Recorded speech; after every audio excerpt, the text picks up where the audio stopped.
KKRDBಯ ಅಧ್ಯಕ್ಷರಿದ್ದಾರೆ. ಅವರ ಒಂದು ತವರಿನಲ್ಲಿಯೇ ರಸ್ತೆಗಳ ಅವ್ಯವಸ್ಥೆ ಎದ್ದು ಕಾಣ್ತಾ ಇದೆ. ಇದರಿಂದಾಗಿ ರಸ್ತೆಯ ಮೇಲೆ ಭತ್ತವನ್ನು ನೆಟ್ಟು ಗ್ರಾಮಸ್ಥರು ಪ್ರತಿಭಟನೆಯನ್ನು ಮಾಡ್ತಾ ಇದ್ದಾರೆ. KKRDBಯ ಒಂದು ಅಧ್ಯಕ್ಷರ ತವರಿನಲ್ಲಿಯೇ ರಸ್ತೆಯ ಅವ್ಯವಸ್ಥೆ ಎದ್ದು ಕಾಣ್ತಾ ಇರೋದು. ಅದಕ್ಕಾಗಿ ರಸ್ತೆಯ ಮೇಲೆ ಭತ್ತಗಳನ್ನು ನೆಟ್ಟು ಗ್ರಾಮಸ್ಥರು ಪ್ರತಿಭಟನೆಯನ್ನು ಮಾಡ್ತಾ ಇದ್ದಾರೆ. ವಡಗೇರ ಗ್ರಾಮದಲ್ಲಿ ಜನರ ಆಕ್ರೋಶ. KKRDB ಅಧ್ಯಕ್ಷ ಅಜಯ್ ಸಿಂಗ್ ವಿರುದ್ಧ ಆಕ್ರೋಶವನ್ನು ಹೊರಹಾಕ್ತಾ ಇದ್ದಾರೆ. ಮಳೆ ನೀರು ನಿಂತು ರಸ್ತೆ ಮೇಲೆ ಭತ್ತವನ್ನು ನೆಟ್ಟು ಆಕ್ರೋಶವನ್ನು ವ್ಯಕ್ತಪಡಿಸಿದ್ದಾರೆ. ಗ್ರಾಮದಲ್ಲಿ ಯಾವುದೇ ಅಭಿವೃದ್ಧಿ ಕೆಲಸಗಳು ಮಾಡ್ತಿಲ್ಲ ಅಂತ ಕಿಡಿಯನ್ನು ಕಾರಿದ್ದಾರೆ. KKRDB ಅಧ್ಯಕ್ಷರ ಒಂದು ತವರು ಜಿಲ್ಲೆಯಲ್ಲಿ ಈ ರೀತಿಯಾದಂತಹ ಒಂದು ಘಟನೆ ನಡೀತಾ ಇದೆ. ಜನರು ಗ್ರಾಮಸ್ಥರು ರೊಚ್ಚಿಗೆದ್ದು ಪ್ರತಿಭಟನೆಯನ್ನು ಮಾಡ್ತಿದ್ದಾರೆ. ಯಾಕಂದರೆ ಅಲ್ಲಿನ ರಸ್ತೆಗಳು ಸರಿ ಇಲ್ಲವಂತೆ, ಅವ್ಯವಸ್ಥೆ ಅಷ್ಟರ ಮಟ್ಟಿಗಿದೆ. ಎಷ್ಟರ ಮಟ್ಟಿಗೆ ಅದನ್ನು ನೀವು ಗಮನಿಸ್ತಿರ್ಬೋದು. ರಸ್ತೆ ಅನ್ನೋದು ಕೆಸರು ಗದ್ದೆ ಆಗಿದೆ.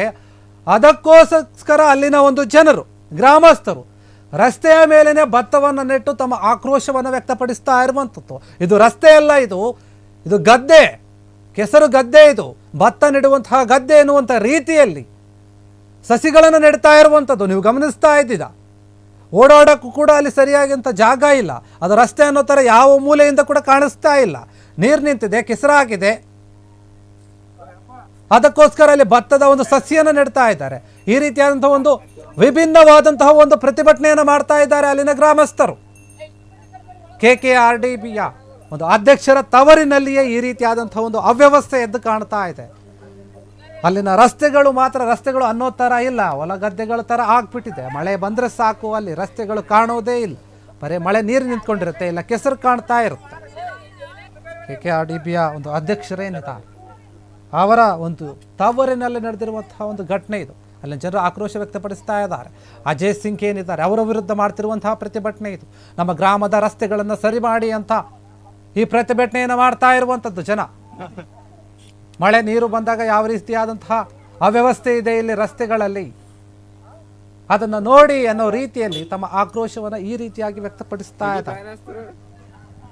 ಸ್ವಲ್ಪ ಅವರು ಕೂಡ ಗಮನ ಕೊಡಬೇಕು ಇದ್ರ ಬಗ್ಗೆ. ಯಾಕಂದ್ರೆ ನೋಡಿ, ಅಲ್ಲಿ ಒಂದು ಬೈಕ್ ಹೋಗ್ತಾ ಇದೆ, ಹಿಂದ್ಗಡೆ ಹೆಣ್ಮಗಳು ಕೂತಿದ್ದಾಳೆ.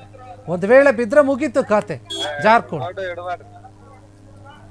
ಒಂದು ಸಸಿಯನ್ನು ನೆಟ್ಟರೆ ಒಂದು ರೋಡ್ ಮೇಲೆ ಆ ಸಸಿ ನಿಂತ್ಕೊಳ್ಳುತ್ತೆ, ಕೂತ್ಕೊಳ್ಳುತ್ತೆ ಅಂತಂದ್ರೆ ಎಷ್ಟರ ಮಟ್ಟಿಗಿದೆ ಆ ಒಂದು ರಸ್ತೆ ಅನ್ನುವಂಥದ್ದು ಪ್ರಶ್ನೆ ಸಾಮಾನ್ಯವಾಗಿ ಬರುತ್ತೆ. ಟ್ರ್ಯಾಕ್ಟರ್ ಆಗಿರ್ಬೋದು, ಗಾಡಿಗಳಾಗಿರ್ಬೋದು, ಜನಸಾಮಾನ್ಯರು ನಡ್ಕೊಂಡು ಹೋಗೋದಾಗಿರ್ಬೋದು, ಅದೆಲ್ಲದಕ್ಕೂ ಕೂಡ ತೊಂದರೆ ಆಗುತ್ತೆ. ವಯಸ್ಸಾದವರು, ಚಿಕ್ಕ ಮಕ್ಕಳು ಏನಾದರೂ ಓಡ್ ಬಂದರೆ, ನಡ್ಕೊಂಡು ಬಂದರೆ, ವಯಸ್ಸಾದವರು ನಡ್ಕೊಂಡು ಬಂದಾಗ, ಚಿಕ್ಕ ಮಕ್ಕಳು ಆಟ ಆಡ್ಕೊಂಡು ಓಡ್ ಬಂದಾಗ ಬಿದ್ದು ಕೈಕಾಲು ಮುರ್ಕೊಂಡ್ರೆ ಏನು ಗತಿ, ಯಾರು ಕೇಳೋರು? ಮೊದಲೇ ಸರ್ಕಾರಿ ಆಸ್ಪತ್ರೆಗಳಲ್ಲಿ ಸರಿಯಾದ ವ್ಯವಸ್ಥೆಗಳಿಲ್ಲ, ಅದರಲ್ಲಿ ಲಂಚಗಳು ಬೇರೆ ತಗೊಂತಿದ್ದಾರೆ. ಅಂಥದ್ರಲ್ಲಿ ಇದು ಒಂದು. ಅದಕ್ಕಾಗಿ ಗ್ರಾಮಸ್ಥರು ಇದು ಸರಿಯಲ್ಲ ಅನ್ನೋ ರೀತಿಯಲ್ಲಿ ಪ್ರತಿಭಟನೆ ಮಾಡ್ತಾ ಇದ್ದಾರೆ. ಕೂಡಲೇ ಈ ಒಂದು ರಸ್ತೆಗಳನ್ನು ಸರಿಪಡಿಸಿ ಅನ್ನೋ ದೃಷ್ಟಿಯಲ್ಲಿ ಈ ಒಂದು ಪ್ರತಿಭಟನೆಯನ್ನು ಮಾಡ್ತಾ ಇರುವಂಥದ್ದು. ಯಾವುದೇ ಅಭಿವೃದ್ಧಿ ಕೆಲಸಗಳು ಆಗಿಲ್ಲ ಇಲ್ಲಿ ಅಂತೇಳಿ ಅಜಯ್ ಸಿಂಗ್ ಅವರ ಮೇಲೆ ತಮ್ಮ ಆಕ್ರೋಶವನ್ನು ವ್ಯಕ್ತಪಡಿಸಿದ್ದಾರೆ ಇಲ್ಲಿನ ಗ್ರಾಮಸ್ಥರು. ಯಾಕಂದರೆ ರಸ್ತೆಗಳು ಚೆನ್ನಾಗಿದ್ದರೆ ಎಲ್ಲರಿಗೂ ಕೂಡ ಅನುಕೂಲ ಆಗುತ್ತೆ ಅನ್ನೋ ರೀತಿಯಲ್ಲಿ ಅವರು ತಮ್ಮ ಪ್ರತಿಭಟನೆಯನ್ನು ಮುಂದುವರಿಸಿದ್ದಾರೆ. ಮುಖ್ಯವಾಗಿ ಅಲ್ಲಿನ ಯುವಕರು ಪಾಲ್ಗೊಂಡಿದ್ದಾರೆ. ಇದರಲ್ಲಿ ಎಚ್ಚೆತ್ಕೊಂಡಿದ್ದಾರೆ ಜನ. ಪ್ರಶ್ನೆ ಮಾಡೋದನ್ನು ಕೂಡ ನಮ್ಮ ಜನ ಕಲ್ತಿದ್ದಾರೆ. ಅದು ಕೂಡ ಖುಷಿ ವಿಚಾರ. ಹಳ್ಳಿಗಳಲ್ಲಿ, ಗ್ರಾಮಗಳಲ್ಲಿಯೂ ಕೂಡ ಅವ್ಯವಸ್ಥೆಗಳ ಬಗ್ಗೆ, ಜನಪ್ರತಿನಿಧಿಗಳ ಬಗ್ಗೆ, ಅಧಿಕಾರಿಗಳ ಬಗ್ಗೆ ಜನರು ಎಚ್ಚೆತ್ಕೊಂಡು ಪ್ರಶ್ನೆ ಮಾಡ್ತಾ ಇದ್ದಾರೆ ಅಂತಂದರೆ ಇದು ಕೂಡ ಒಂದು ರೀತಿಯ ಒಳ್ಳೆಯ ವಿಚಾರನೇ. ಹೌದು, ಕೇಳಬೇಕು. ಈ ಥರ ಕೇಳಿದ್ರೇನೆ ಕೆಲಸಗಳು ಆಗೋದು. ಅವ್ರು ಯಾವಾಗ ಮಾಡ್ತಾರೋ ಮಾಡಲಿ ಬಿಡು ಅಂತ ಸುಮ್ಮನೆ ಇದ್ರೆ ಯಾವ ಕೆಲಸ ಕೂಡ ಆಗಲ್ಲ. ಯುವಕರು ಈ ರೀತಿಯಾಗಿ ಮುಂದೆ ಬರಬೇಕು ಅನ್ನೋ ರೀತಿಯಲ್ಲಿದೆ ಈ ಒಂದು ಪ್ರತಿಭಟನೆ. ನಿಜಕ್ಕೂ ಕೂಡ ಇವರ ಒಂದು ಕೆಲಸಕ್ಕೆ ಮೆಚ್ಚುಗೆ ಇರಬೇಕು. ಮತ್ತೆ ಈ ಒಂದು ಪ್ರತಿಭಟನೆಯನ್ನು ನೋಡಿದ ಒಂದು ಅಜಯ್ ಸಿಂಗ್ ಅವರು ಕೂಡ ಇದರ ಬಗ್ಗೆ ಕ್ರಮ ತೆಗೆದುಕೊಳ್ಳೋಕೆ ಮುಂದಾಗಬೇಕು.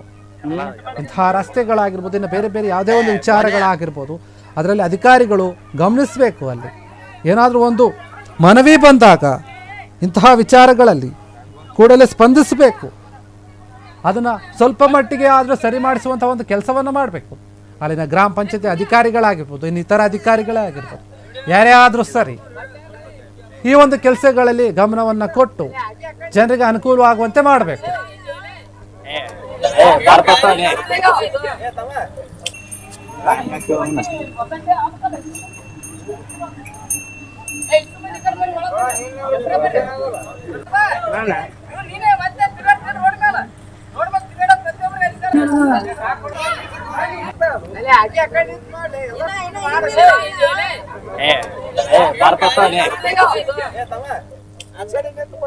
ಕ್ಷಣ ಕ್ಷಣದ ಸುದ್ದಿಗಳಿಗಾಗಿ ಫ್ರೀಡಂ ಟಿವಿ ಸಬ್ಸ್ಕ್ರೈಬ್ ಮಾಡಿ, ಲೈಕ್ ಮಾಡಿ ಹಾಗೂ ಫಾಲೋ ಮಾಡಿ.